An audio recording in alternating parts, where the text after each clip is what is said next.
Well, we had to go back to school. We had to resume back to school. I resumed school. Everything was going on smooth. Yeah, I resumed school. Everything was going on smooth. I It was just normal. Everything was normal. You know. I stopped going to school at some point. Yeah, I stopped going to school at some point. Me and my friend, we ditched school altogether. Like no school again. Let's just make money, bro. No school. You know, no school again. We were doing things that looked like fun then, but it was very dangerous. Mind you, that was when I started smoking weed. So I used to tell my friend, Lagos weed is different from school weed. So I had to go to Lagos one time. I bought some of the weed. I brought it back to school. You know, we were able to give it out to some people, and they felt the difference. Before we knew it, everybody became head over heels. Started selling it. Trapping, bro. Trapping, like, we just, fun, two young boys trapping. Like, we never knew it was trapping because weed was everything we wanted to do then. No love, nobody fucks with us. We just smoke weed. So, I'm giving you my weed and you're liking my weed. And now you want to even give me money for smoking my weed. So give me that money, I'll get the weed. So it went on for like 2 years, bro. Like, that wasn't it. Well, the money didn't amount to anything because we smoked most of the supplies. we smoked most of everything we had. Like, we smoked 95% of everything we had. Like, we smoked everything. So the business didn't really last long. What the fuck is this guy saying? I'm telling you, I'm telling you,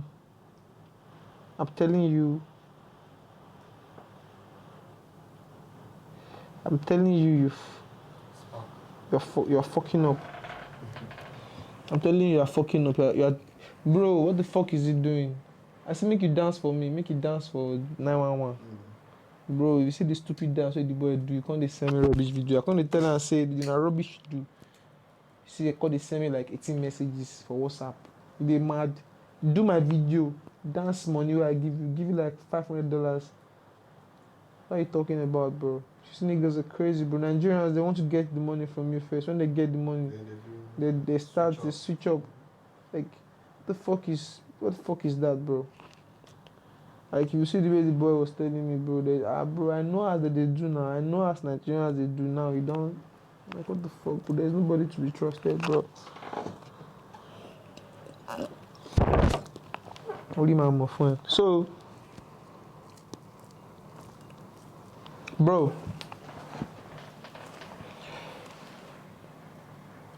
I went through life, bro. I went through life, and I practically, I practically stepped out of school when my guys graduated. Yeah, because I couldn't stay when, there was no reason for me to stay back. So when my guys graduated, I teleported. I moved to another town, and this other town was the biggest part of my life. Everything that happened in that town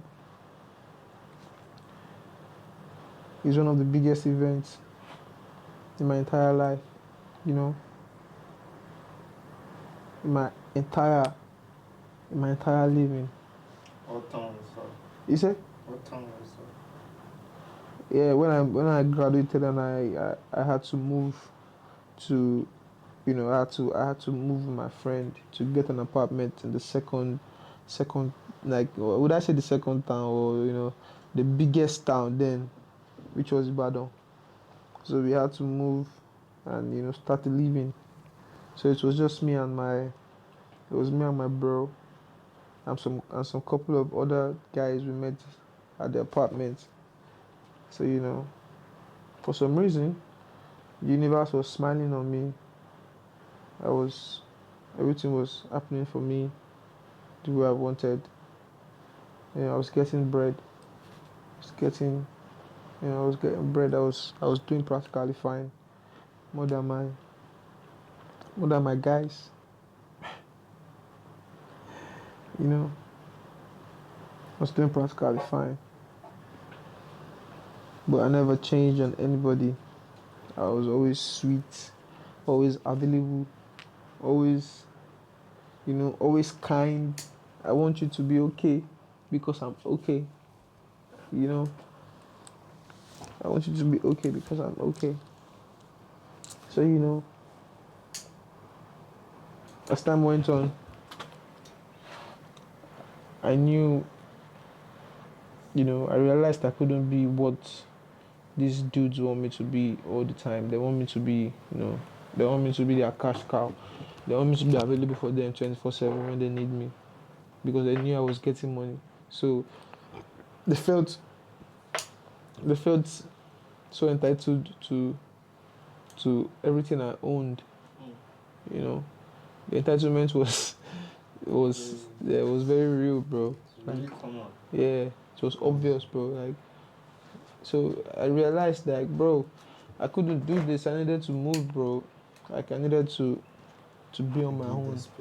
Give a space,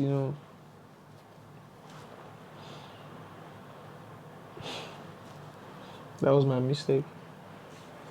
So, what would you have to say to anyone in your kind of situation? That was my mistake. That was a mistake I made.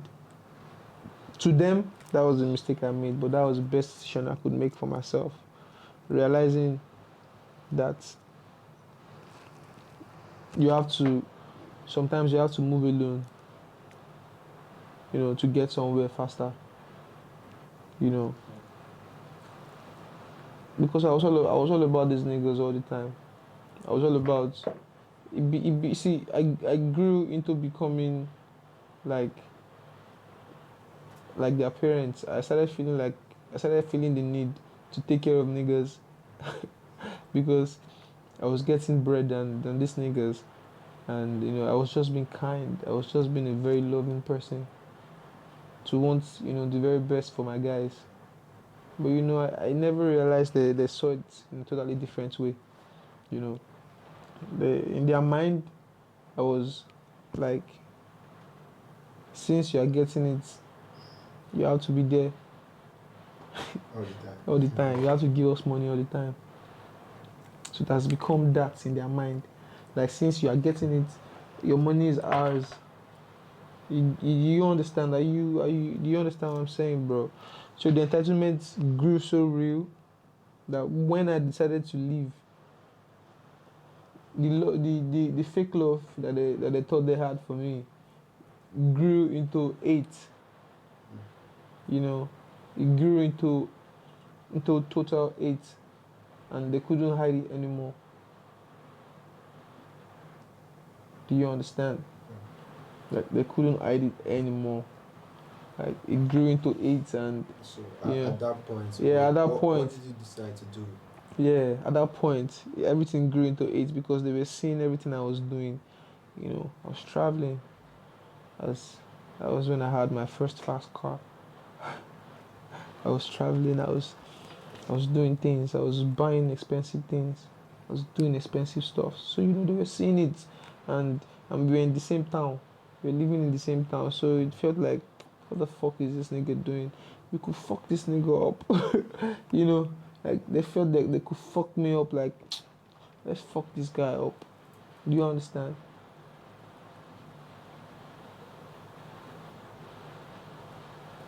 I thought the hate was just gonna die there, but I didn't know it was gonna go farther than that. I started seeing messages on my Instagram. I started seeing messages, people were sending me messages, people were commenting on my picture that I am a thief, that I used to I used to cheat people. You know, they were saying a lot of stuff about me, but I only felt it was just gonna be that way, because probably because of the things I was doing to, to show I was doing good. I never knew it was gonna go further. You know,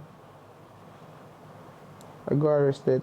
I got picked up by some people from the capital territory. They came to pick me up in their house. You know, they came to pick me up with my friends.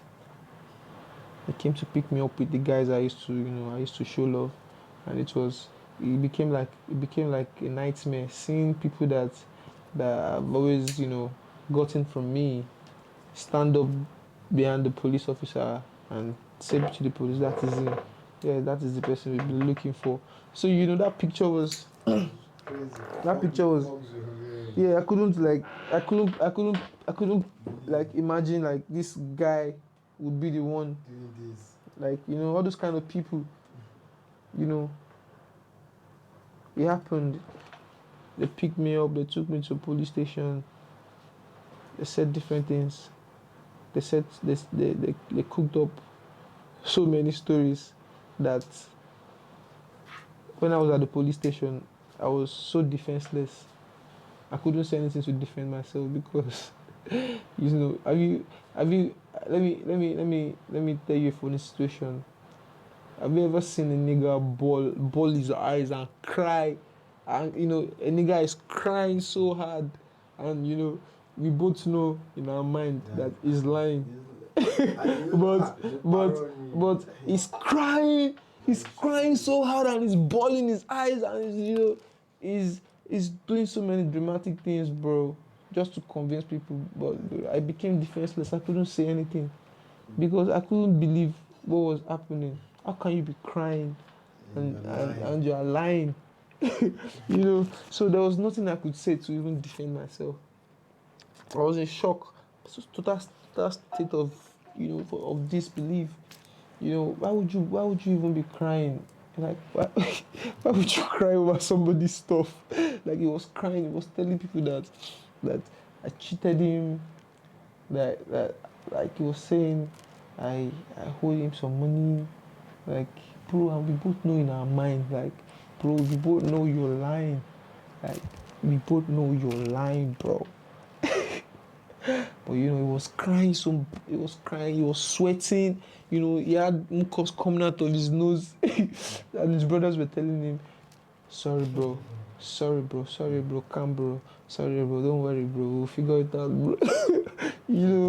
So I was bewildered, I was defenseless, like, what the fuck? What is this? So he gave those police, he gave them the mind to think, it seems this thing is true. This boy must be a serial thief.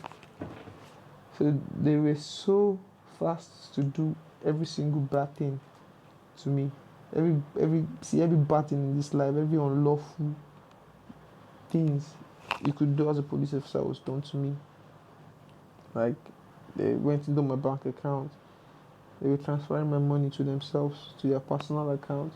They took me to the bank to withdraw my savings in my dollar account. Everything was done to me within the space of 5 days. I lost everything within the space of 5 days. Like, all my money, my savings, everything. Why? Because niggas said something that wasn't true about you. And the police don't even want to listen. But because they feel I have some money somewhere, they feel they can, they feel they can do whatever they needed to do, which they did. Took everything. So after they did every single thing, I went back to my parents,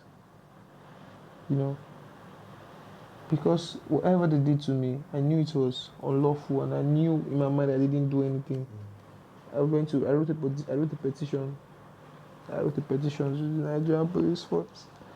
I wrote a petition to them, like, what the fuck? Like, some of your men did this and that to me. Then the case was escalating. It began escalating, But because They knew so many people within the law. They they said they were just gonna deal with me. Like I have the guts to fight government, you know. Then they called some other people in. Some other people in, they came in. I wouldn't want to talk about it here. But some other people came in, they picked me up, then they traumatized me for another 1 month straight. They had me come back. They had me come back. Mental torture. We won't lock you up, but we'll make your life miserable. Why? Because niggas were 18 on me. That was the genesis of niggas were 18 on me, and they just wanted to, they wanted to do me wrong, make me feel the heat of, of making it out of, and they just fail to understand that there's no how it will be. We can never all make it. Some of us will make it. Some of us will never make it. Some of us will try. That is how life is. Like, you feel me? Just accept yourself. You feel me? In any situation all of us can get money. Everybody can get money. I'm not saying you will not be able to get money, but not everybody is gonna get money. Some will be rich, some will be middle class, some will be extremely rich, some will have absolutely nothing. So just make sure you be on the good side of things. That is what people don't understand. But these niggas just want every one of us to be on that, that low side. Like, if they don't have it, you can never have it. So that kind of mentality. If they don't have it, you must never have it. There's no reason why you should think of having it. There's no reason why you should ever think of having it. That kind of mentality, bro. That was who I was dealing with. So they were ready to do everything. They went all the way, bro. They went all the way to fuck me over, bro. Like, they went all the way. So it went on. My life was on pause for almost 2 years. Like, I couldn't do anything. My music stopped. Every single thing I was doing was put on hold, and fortunately and unfortunately for me, my girlfriend became pregnant. Fortunately and unfortunately, my girlfriend became pregnant. She became pregnant for my child when I lost everything. So Yanolua became. I was a millionaire in the morning, and around 4 o'clock in the evening, everything had gone away, because some people decided they were gonna fuck with me, bro. Like, they made me feel like a criminal. Like, there was chains on my legs, bro. Like, they put chains on my hand just to make me feel less of myself, bro. Like, fuck me over, bro. Fuck me back and forth from the moon to the earth. Took every single thing I ever had, everything that made me feel good about myself. Took every single thing, bro. So my girlfriend got pregnant, and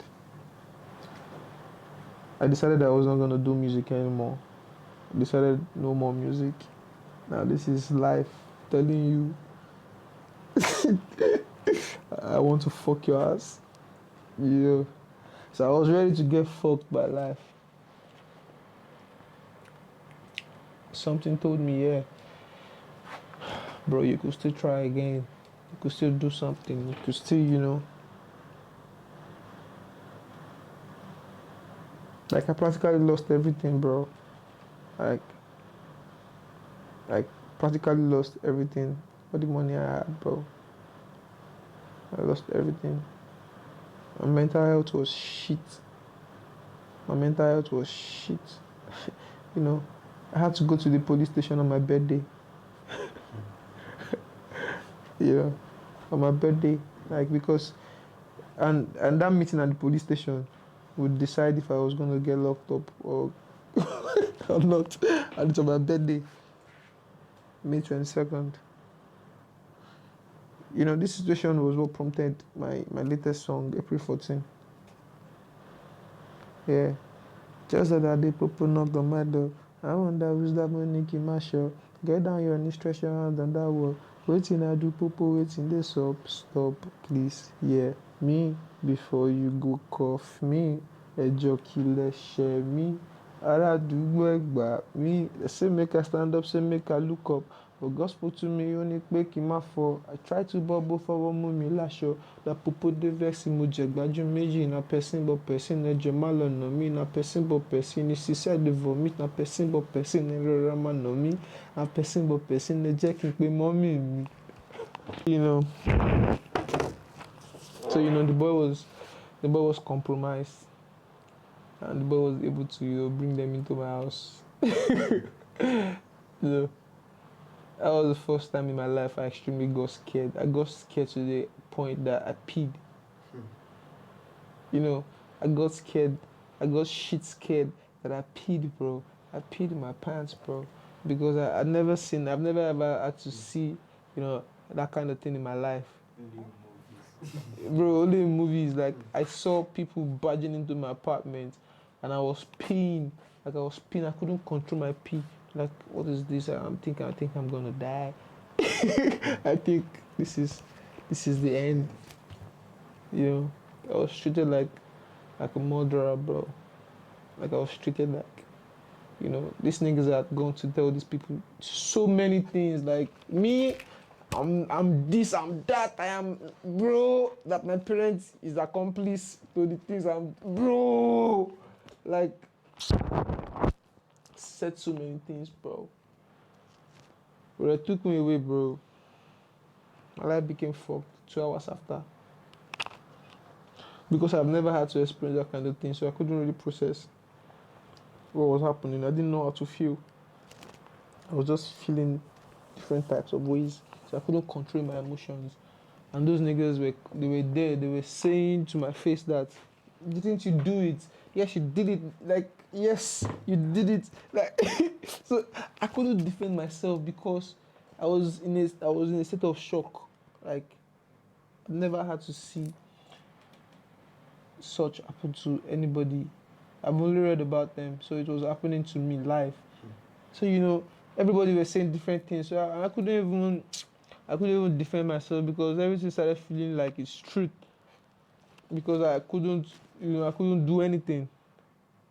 Like, you know, that was why I said that nigga his eyes, he was bawling tears, like he was crying, he was saying like, he was saying I did something I didn't do. I was crying, you know, he was saying different things. I was just looking at it. I was sitting right in front of him and I was like, bro. I was like, bro, you know you're lying. Like, you know, but I couldn't defend myself, bro.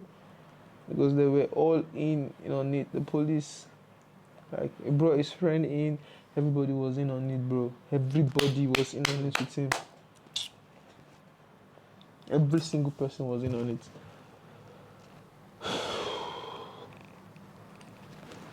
It's crazy, man.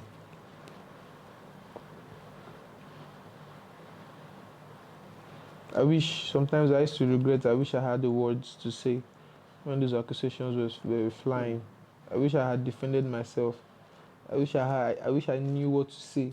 I wish I had said something, you know. I wish I had just said something.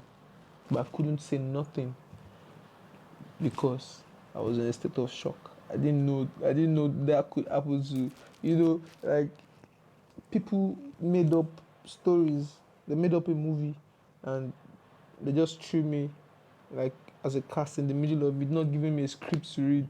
So I was lost. I didn't know who to turn to.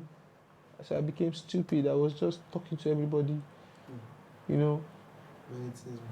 Yeah. You know, they were talking to my mom anyhow. They were telling my mom that they could have killed me. And this, I was, You know this is I was looking at my mom. My mom was my family started telling me to, you know, they started telling me to listen to them now. You know, do it for them. Like listen to them. Like, my family started telling me that, like they started believing them, telling me that I should, you know, telling me that I should, you know, I should listen to those guys, and I should just listen to them and do it, because my family started believing what those guys were saying. I had no alibi. Nobody, but nobody was on my side. So you know, bro.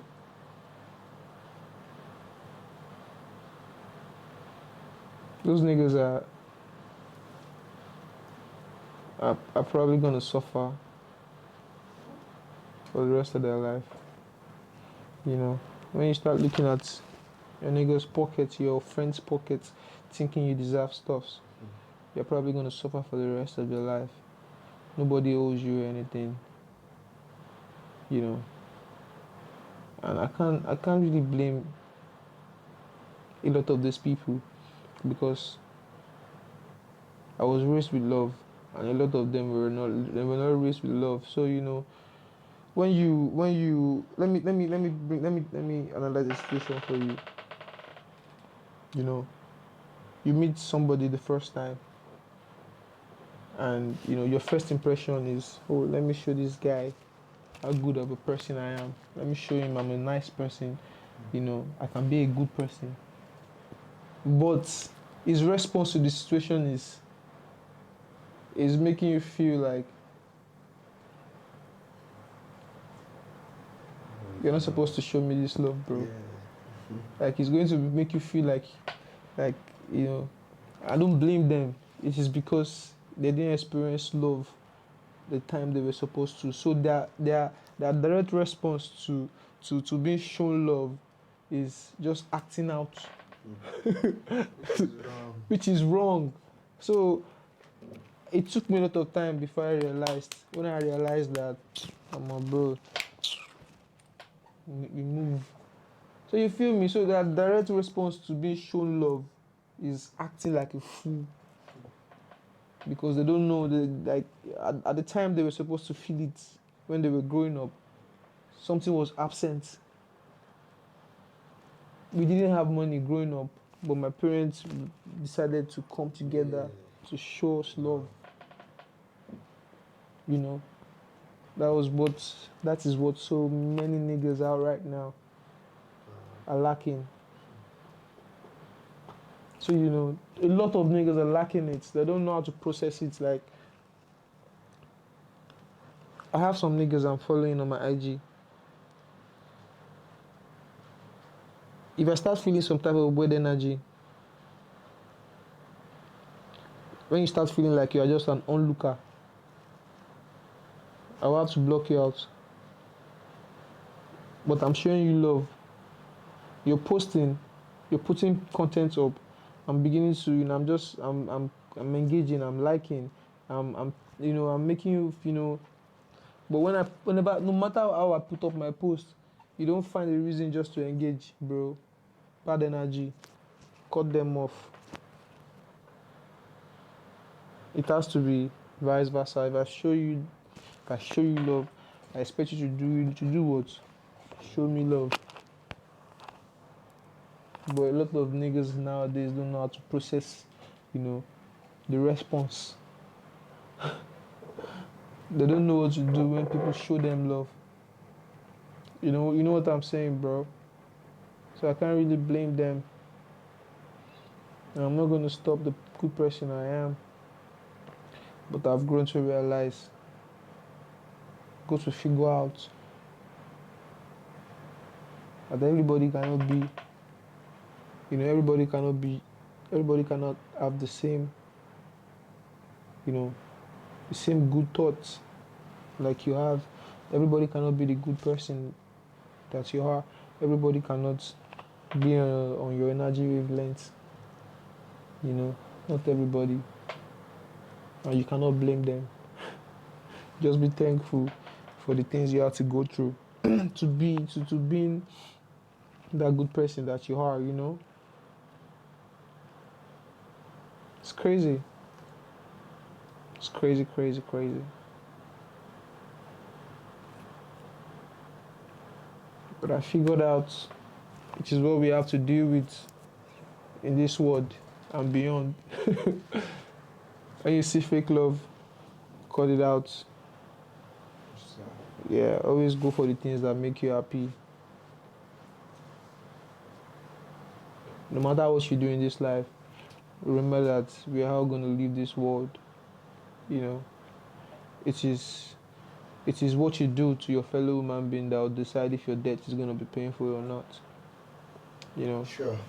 so try to be on the good Right. side. Show love. Let's see here. What's it done? You know, I just shared a bit of my heart on this session with my brother Leo Camp. You know, Feli, vroom.